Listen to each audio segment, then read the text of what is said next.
नमस्कार, ये आकाशवाणी है। अभी आप मनोज कुमार शर्मा से समाचार सुनेंगे।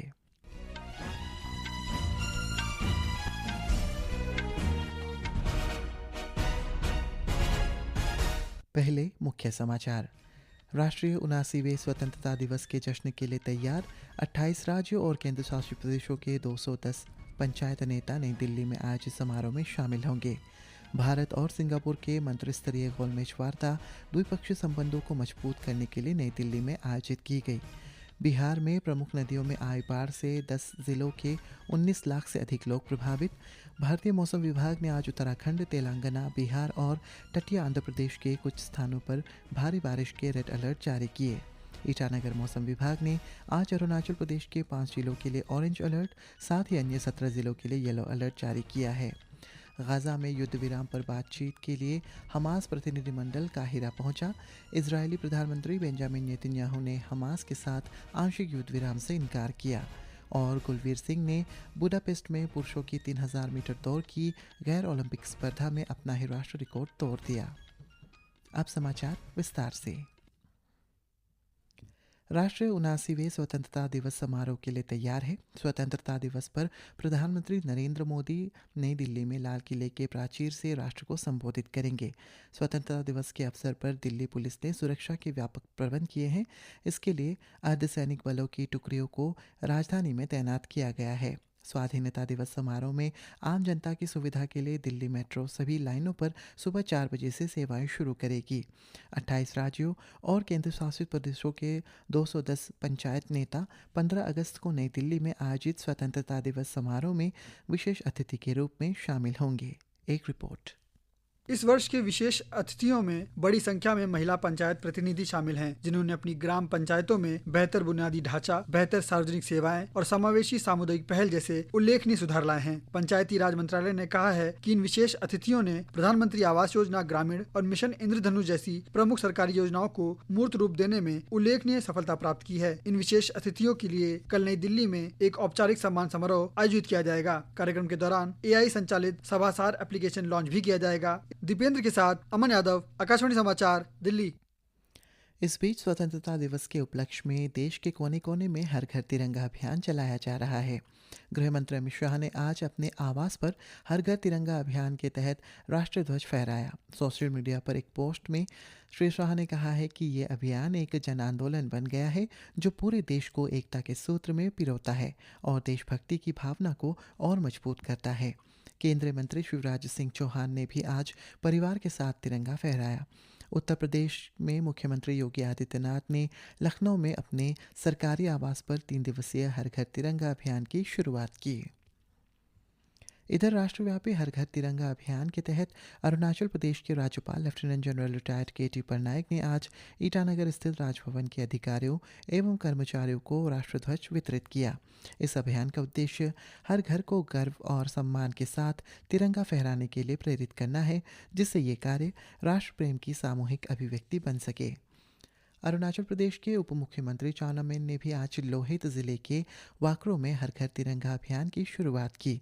ये तिरंगा यात्रा 46वीं चौखाम वाकरो भाजपा मंडल इकाई द्वारा 79वें स्वतंत्रता दिवस के उपलक्ष्य में और ऑपरेशन सिंदूर की शानदार सफलता का जश्न मनाने के लिए आयोजित की गई थी। नागालैंड में भारतीय जनता पार्टी की शाखा भारतीय जनता युवा मोर्चा ने आज एक विशाल हर घर तिरंगा यात्रा बाइक रैली का शुभारंभ किया। रैली में 300 से ज़्यादा बाइकर्स ने हिस्सा लिया, जिनमें 2 महिला राइडर्स भी शामिल थी। वहीं त्रिपुरा में अगरतला में शाही महल उज्जैन पैलेस में भी राष्ट्रव्यापी हर घर तिरंगा अभियान देशभक्ति के जोश के साथ मनाया गया। त्रिपुरा के मुख्यमंत्री डॉक्टर मानिक साहा ने तिरंगा रैली का नेतृत्व किया। भारत सिंगापुर मंत्रिस्तरीय गोलमेज सम्मेलन का तीसरा दौर आज नई दिल्ली में आयोजित हुआ। केंद्रीय मंत्री डॉक्टर S जयशंकर, निर्मला सीतारमण, अश्विनी वैष्णव और पीयूष गोयल ने गोलमेज सम्मेलन में भाग लिया। सिंगापुर के जिन मंत्रियों ने भाग लिया उनमें सिंगापुर के उप प्रधानमंत्री गान किम योंग और विदेश मंत्री जोसेफिन टेको शामिल है। एक सोशल मीडिया पोस्ट में डॉक्टर जयशंकर ने भारत सिंगापुर व्यापक रणनीतिक साझेदारी को मजबूत करने के लिए उनकी प्रतिबद्धता के लिए उन्हें धन्यवाद दिया।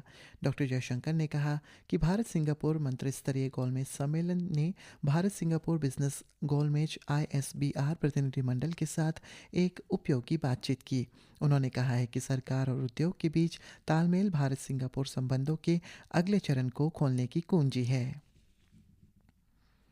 देश भर के किसानों ने विदेशी दबाव के बावजूद व्यापार समझौते के साहसिक निर्णय के लिए प्रधानमंत्री नरेंद्र मोदी का आभार व्यक्त किया।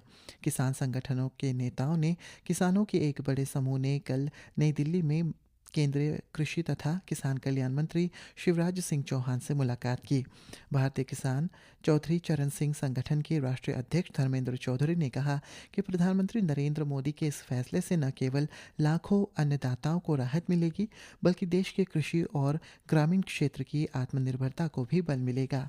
छत्तीसगढ़ युवा प्रतिनिधिमंडल प्रगतिशील किसान संघ के वीरेंद्र लोहान ने कहा है कि अमेरिका की कंपनियों को देश के कृषि और डेयरी क्षेत्र में प्रवेश न देने का साहसिक निर्णय हर खेत, गांव और गौशाला में गूंज रहा है।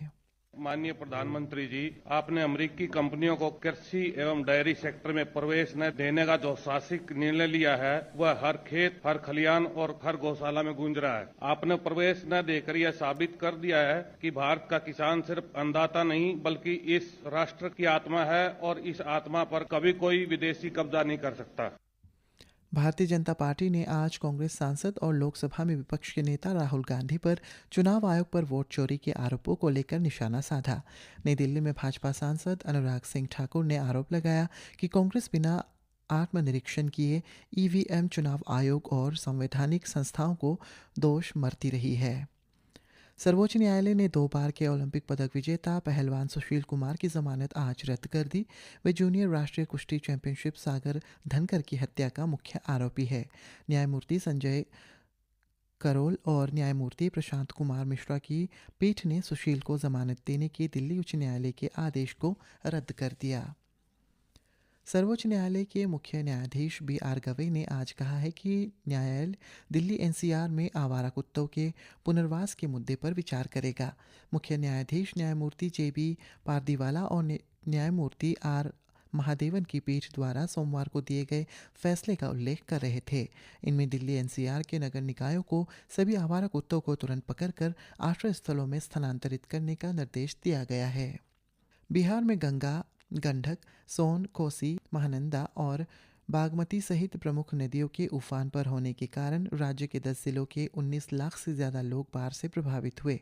पिछले 24 घंटों से हो रही लगातार बारिश से पटना समेत राज्य के कई हिस्सों में जनजीवन पर असर पड़ा है। एक रिपोर्ट। राज्य में कई नदियां खतरे के निशान से ऊपर बह रही हैं। बड़ी संख्या में विस्थापित लोगों को ऊंचे स्थानों और राजमार्गों पर शरण लेने के लिए मजबूर होना पड़ा है। भागलपुर में ही 4.5 लाख से ज्यादा लोग बाढ़ से प्रभावित हुए हैं। बेगूसराय जिले में गंगा नदी के उफान पर होने से 3.5 लाख से ज्यादा और पटना जिले में लगभग 1.5 लाख लोग प्रभावित हुए हैं। पिछले 24 घंटों से हो रही लगातार बारिश से पटना समेत राज्य के कई हिस्सों में जनजीवन पर असर पड़ा है। पटना से धर्मेंद्र राय की रिपोर्ट के साथ समाचार कक्ष से आकर्षिता सिंह।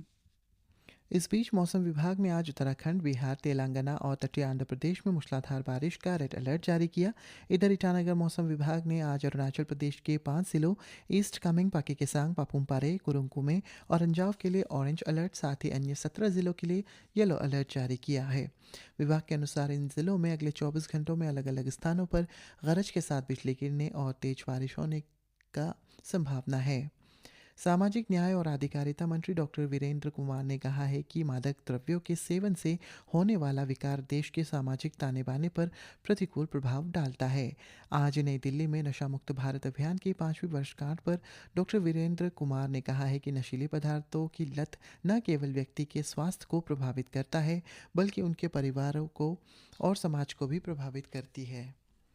गाज़ा में व्यापक युद्ध विराम सुनिश्चित करने के उद्देश्य से मुख्य वार्ता खलील अल हयाय के नेतृत्व में हमास का एक वरिष्ठ प्रतिनिधिमंडल मिस्र के अधिकारियों के साथ वार्ता के लिए कल राजधानी काहिरा पहुंचा। ये वार्ता कतर और अमेरिका के सहयोग से हो रही है और मिस्र इनमें मध्यस्थता कर रही है।